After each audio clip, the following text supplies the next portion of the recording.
Europe Europe 1, le grand direct des médias. 1, Initial TV. Et Tom Villa revient chaque jour sur les émissions qui ont marqué nos télés, nos étés, voilà. Nos télés aussi. Voilà, nos télés, c'est vrai. Avec aujourd'hui un jeu que tout le monde a oublié, Tom. Oui, c'est Mokshu Patamu, retour au XXe siècle. On est en 97, on est sur TF1, générique.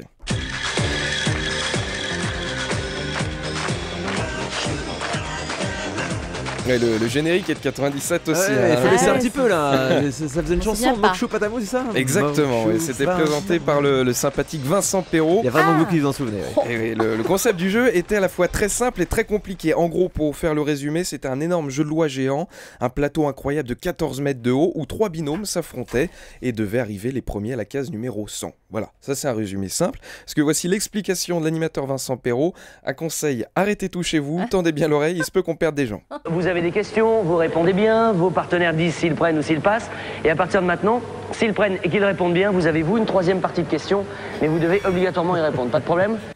C'est pas simple quand même. Ah oui, c'est pas simple. Le truc, c'était un peu comme si on mélangeait question pour un champion et une kermesse. Tu devais bien répondre à une question de rapidité. Ensuite, ton binôme qui se trouvait dans le jeu de loi devait faire une mini-épreuve avec Vincent Perrault. Genre, on te lance une balle de ping-pong, tu dois la rattraper dans un entonnoir. Et après, on te posait une question, genre petit bac, par exemple, une radio qui commence par la lettre E. Ah bah Europe 1. Voilà, très bien, bravo Thomas. Bon, a priori, pour les candidats qui jouaient à Mokshu Patamu, c'était plus des sportifs que des intellectuels. Écoutez. Vous allez me donner le nom d'un compositeur célèbre commençant par la lettre V. Wagner. Wagner W. Bon, Michel, on change, tu vas faire les épreuves avec les balles de ping-pong plutôt. Oui, Hein oui. Donc on l'a entendu, Vincent Perrault présenter cette émission. Moi j'aime bien Vincent Perrault, parce qu'à chaque fois que je voyais Vincent Perrault, c'était l'été. J'ai l'impression que le gars a présenté des émissions, mais que l'été. Oui, C'est c'est vrai. vrai. 40 degrés à l'ombre, Ah bah l'été oui. tous les records, Mokshu Patamu. Je sais même pas s'il est déjà parti en vacances au mois de juillet ou au mois d'août. Hein. Alors, Mokshu Patamu, Comme nous. c'est vrai. C'était génial ce jeu. Tu faisais un jeu de société, mais en géant. Par contre, je sais pas comment s'est déroulée la création du jeu et la réunion. Heureusement qu'ils jouaient pas au 4-21 ou au Uno, parce que ça aurait été un peu spécial. D'ailleurs, on pourrait faire d'autres jeux de société en vrai, par exemple, le docteur Maboul, tu sais, on Ah, opérait j'adore ça. Oui, oui, et tout. sympa. Bah là, pareil, tu fais une opération à cœur ouvert. Si Ouais. tu arrives à Oh. placer la pile au cœur de papy, nickel, tu repars avec 100 000 euros. Quelle horreur. Si tu foires, bah, tu t'en fous, t'as l'héritage. Oh.